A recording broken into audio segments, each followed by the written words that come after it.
নবী করিম সাল্লাল্লাহু আলাইহি সাল্লাম তার বিদায় হজের ঐতিহাসিক ভাষণে বলেছিলেন, আজকের এই দিনটি যেরকম সম্মানিত, আরাফাত দিন ছিল, জুমার দিন ছিল, যে জায়গাটি যেরকম সম্মানিত, এই মাসটি জিলহজ মাসটি যেরকম সম্মানিত, ঠিক তোমাদের প্রত্যেকের জীবন, তোমাদের সম্পদ, তোমাদের সম্ভ্রম, ইজ্জত একইভাবে সম্মানিত। অর্থাৎ আজকের এই সম্মানিত দিনের, সম্মানিত স্থানের সম্মানহানি করা যেরকম অপরাধ, তোমাদের কারোর জীবন, সম্পদ, সম্ভ্রম, ইজ্জত এগুলোর হানি করাও একই রকম অপরাধ।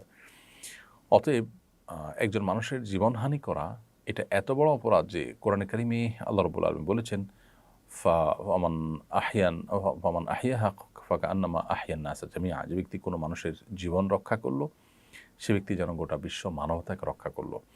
আর যে ব্যক্তি কোনো একজন মানুষকে হত্যা করলো সে ব্যক্তি যেন গোটা বিশ্ব মানবতাকে হত্যা করলো। এটা এত বড় অপরাধ, এত জঘন্য অপরাধ যে একজনকে বাঁচানো মানে গোটা বিশ্ব মানবতাকে বাঁচানো, আরেকজনকে শেষ করা মানে গোটা বিশ্ব মানবতাকেই শেষ করা। তো এই জন্য একজন মুসলমান এই ধরনের পাপাচারের ব্যাপারে সর্বোচ্চ সতর্ক থাকবেন যে তার দ্বারা যেন কোনো মানুষ হত্যা না হয়। আর যদি কেউ কোনো মানুষকে হত্যা করেন ইচ্ছাকৃতভাবে, জেনে শুনে ঠান্ডা মাথা যদি কোনো মানুষকে হত্যা করেন অন্যায়ভাবে, তো কোরআন কারীমে আল্লাহ তাআলা বলেছেন যে ফাজাযাউহু জাহান্নাম, তার শাস্তি হবে জাহান্নাম এবং সে সেখানে চিরকাল থাকবে। সে যদি এই হত্যাটাকে বৈধ মনে করে, হালাল মনে করে, তাহলে সেক্ষেত্রে সে সেখানে চিরকাল অবস্থান করবে। খুবই জঘন্য একটি কথা।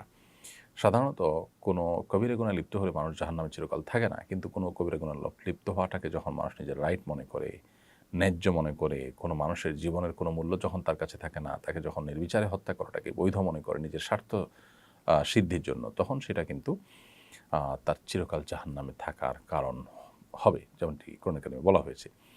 তো এই জন্য মানুষ হত্যা করার মতো ভয়াবহ অপরাধ আরেকটি নেই। নবী করিম সাল্লাল্লাহু আলাইহি সাল্লাম যত কবিরা গুনাহ উল্লেখ করেছেন, মহাপাপের তালিকা উল্লেখ করেছেন, সিরিয়াল উল্লেখ করেছেন, তার মধ্যে সর্বাগ্রে রেখেছেন আল্লাহর প্রতি শিরক করার পরই এই মানুষের হত্যা করা বা মানুষের জীবনহানি করা। এই জঘন্য অপরাধ আজকাল ক্ষমতার জন্য, স্বার্থের জন্য, বিভিন্ন বিষয়ে বাদানুবাদ হলে অনেক সময় ইগোর কারণে আমরা এ ধরনের অপরাধে লিপ্ত হয়ে থাকি। আল্লাহ তাআলা আমাদেরকে হেফাজত করুন।